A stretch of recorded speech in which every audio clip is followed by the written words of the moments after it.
Today's Spec Corvette project is the removal of the stock steering wheel so that I can get my quick release on there. I'm also trying to get myself a little bit of room so I can get in here and paint the cage a little bit more freely. So I'm going to start by pulling this guy off. Getting the airbag out isn't too big of a thing. It's just the removal of two T30 Torx bits that are on each side of the wheel. I don't know if you can kind of see them. They're down here.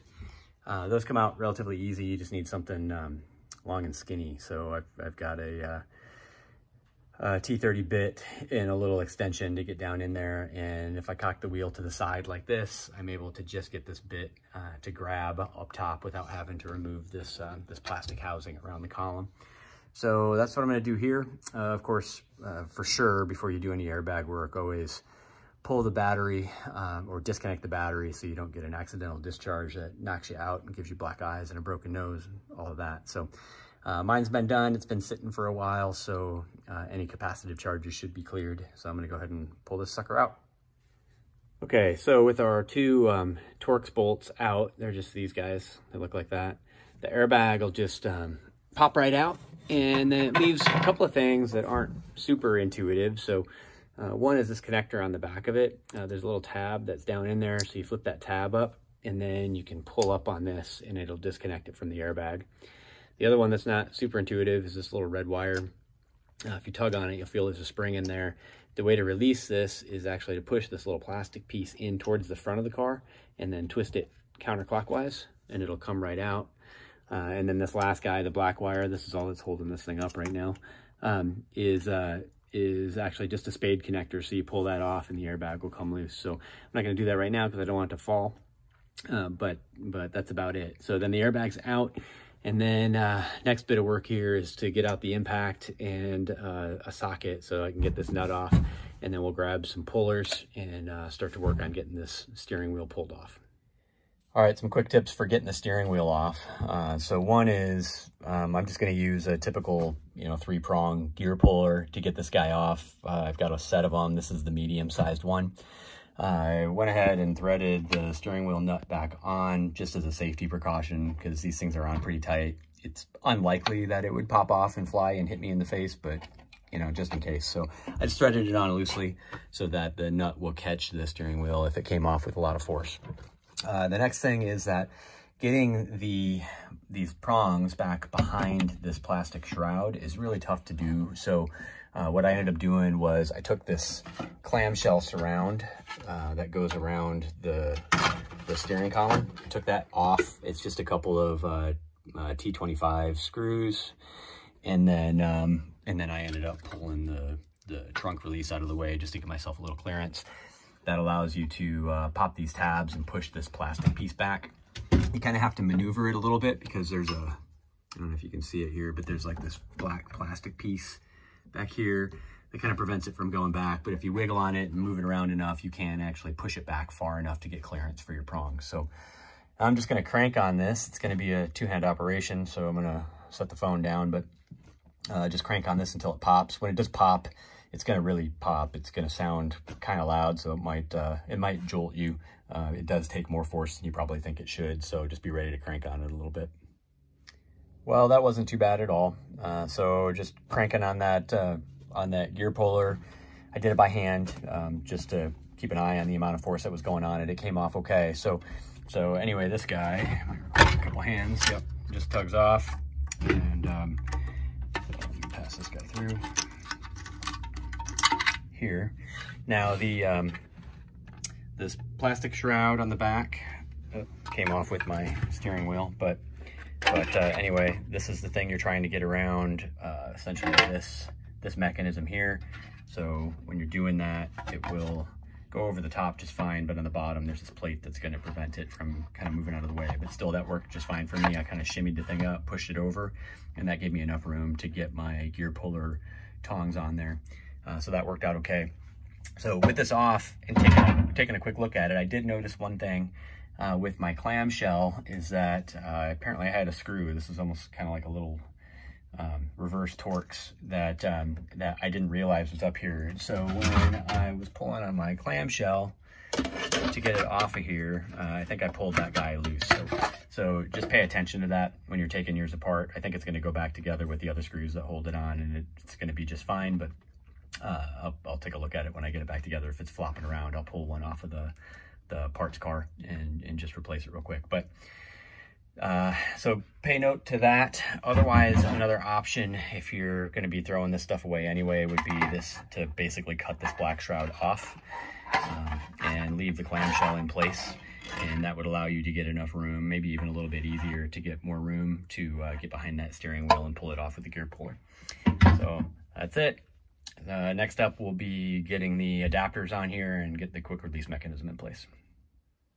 Well, here are our goodies that we'll be using to get the steering wheel set up. The first piece is this steering wheel hub. So this is the splined portion that will bolt back into the column in place of the steering wheel. Here's our part number right here.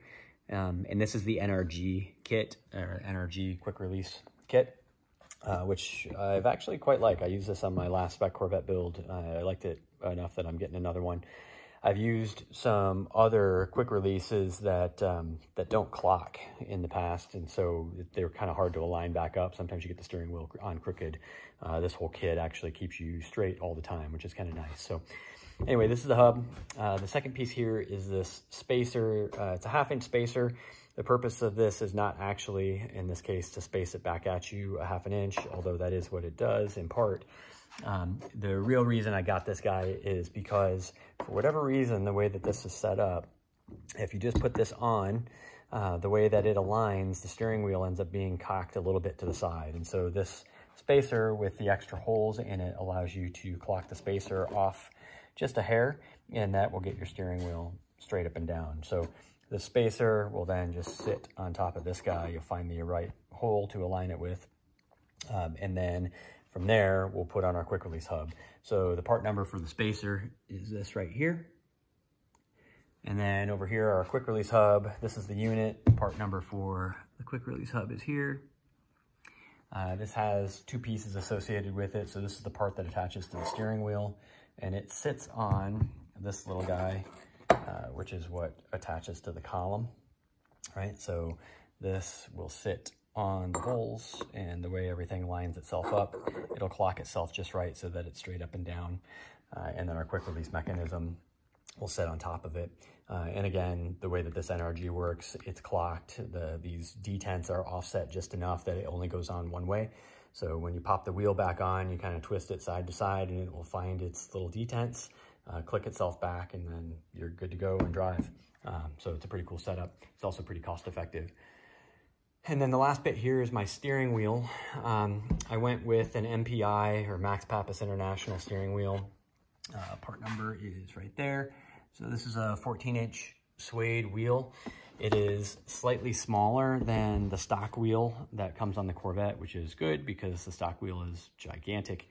But it's a little bit smaller than the wheel the Nrg wheel that I built or used on my last Spec Corvette build. I found that smaller Nrg wheel, which I think was just a little under 13 inches, was small enough that it blocked some of the gauge cluster, which makes it just hard to check the gauges real quick when you're on a straight doing 130 miles an hour. So a slightly larger wheel, still not as big as the stock wheel, but slightly larger should allow me to see the gauges a little bit better. So we'll see how that goes.